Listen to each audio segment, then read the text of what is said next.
প্রদান অনুষ্ঠানের আমাদের শ্রদ্ধেয় সভাপতি বিশিষ্ট মুরাব্বি সাহেব জনাব আব্দুল আলী সাহেব উপস্থিত আছেন। আজকের আমাদের বিশেষ অতিথি যিনি গোলাপগঞ্জের ঐতিহ্যবাহী আমুড়া এলাকার কৃতি সন্তান, আগামী দিনে যিনি সমাজ সেবার ব্রত নিয়ে কাজ করবেন প্রতিজ্ঞা করেছেন, সেই ভাই আজকে সকালে নিজ এলাকা থেকে কষ্ট করে আমাদের এই হাওড়াঞ্চলে যিনি এসেছেন, ওনাকে আমরা স্বাগত জানাই। বিশেষ অতিথি শেবুল রেজা সাহেব এতক্ষণ যিনি বক্তব্য রাখলেন আমরা শুনলাম। এছাড়া আজকে এই যে ছড়া গ্রন্থ যিনি লিখেছেন তিনি হচ্ছেন আমাদের ইলহাম সাদি সাহেব। তিনি এসেছেন আমার বিশেষ করে এই মাদ্রাসার প্রতিষ্ঠাতা মুহতামিম, যার হাত ধরে এই মাদ্রাসা প্রতিষ্ঠা হয়ে দিনের আলো প্রজ্বলিত করে হাঁটি হাঁটি পা পা করে আজকের এই মাদ্রাসা একটা সম্মানজনক পর্যায়ে উপনীত হয়েছে।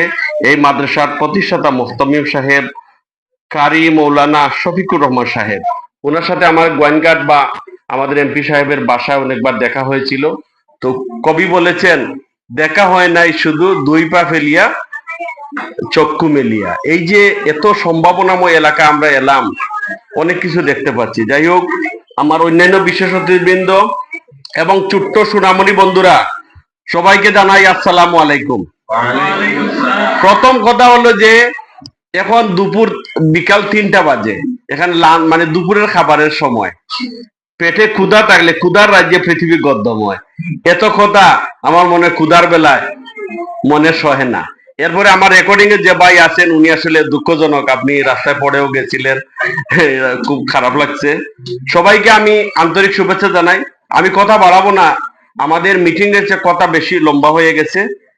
আমি যে বিষয়টা চাই, আমি মনে করি যে এই গোয়েনঘাটের জন্মসূত্রে একজন নাগরিক হিসাবে, যদিও আমি শহরে জীবন এবং জীবিকার প্রশ্নে শহরে অবস্থান করি, কিন্তু আমাদের মননে মানসিকতায় সব সময় কর্মভূমি হিসাবে আমরা গোয়েনঘাটকে অগ্রাধিকার দেই।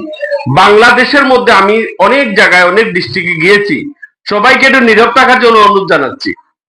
আমি দেখেছি এত সুন্দর ওই যে হাওর, বিল, নদী নালা, পর্যটন এলাকা, ইকো ট্যুরিজম, প্রাকৃতিক ট্যুরিজম, এই যে আমাদের সুয়াম ফরেস্ট, রাতারগুল, আমাদের জাফলং, হ্যাঁ, বিছনাকান্দি, আমাদের অনেক কিছু রয়েছে, আমাদের হাওর বার অনেক কিছু রয়েছে, কিন্তু এত সুন্দর জলাভূমি নিয়ে একটি এলাকা বাংলাদেশের কমই রয়েছে।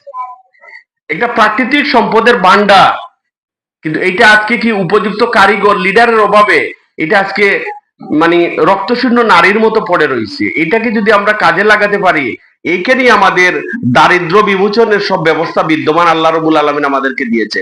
এই যে বিশাল অনাবাদি জমি রয়েছে, জলাশয় রয়েছে, খাল রয়েছে, এগুলা এই সমস্ত আল্লাহ তাআলা কিন্তু একটা উদ্দেশ্যে আমাদেরকে দিয়েছিলেন। এক সময় মানুষ কম ছিল, ন্যাচারাল মাছ হয়েছে, অনেক কিছু হয়েছে। এখন আমাদের বৈজ্ঞানিক ফর্মুলা চাষাবাদ করতে হবে।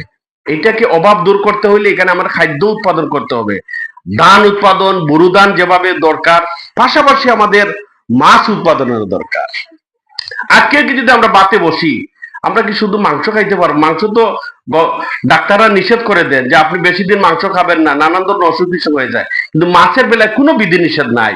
কিন্তু এই হাওরে অঞ্চলে মাছের অভয় আশ্রম বলেন, ভান্ডার থাকার কথা, কিন্তু আজকে এই এলাকায় কোনো মাছ নাই, মৎস্য সম্পদ নাই। মানুষ বেড়েছে, আমরা পোনা মেরে খেয়ে ফেলি, বিদায় মাছ নাই। কিন্তু আল্লাহ সিস্টেম দিয়ে রাখছেন, এখানে জলাশয় আছে, হাওর আছে, বিল আছে, নদী আছে, কিন্তু মাছ নাই। এই জন্য আমাদের আগামী দিনে ভাবতে হবে এটা নিয়ে। যাই হোক, আমি যে মাদ্রাসায় মুহতামিম সাহেব এবং আমাদের সাথে আসা নেতৃবৃন্দ, বিশেষ অতিথিবৃন্দ, যেটা আমি বলেছিলাম, যদি আমার কথা মানেন, আমি 2007 সাল থেকে কৃষি মৎস্য সেক্টরে কাজ করে আসছি। এই সেক্টরটা এই সেন্সে দরকার আমাদের এলাকায়। আমাদের অনেক নিচু জমি রয়েছে, অনাবাদি জমি রয়েছে, এখানে ধান ক্ষেত করলে কস্টিং দিয়ে পোষাবে না, খরচ দিয়ে পোষাবে না। এই জন্য ওইটাকে আপনি বরাট করতে গেলে অনেক লক্ষ টাকা লাগবে।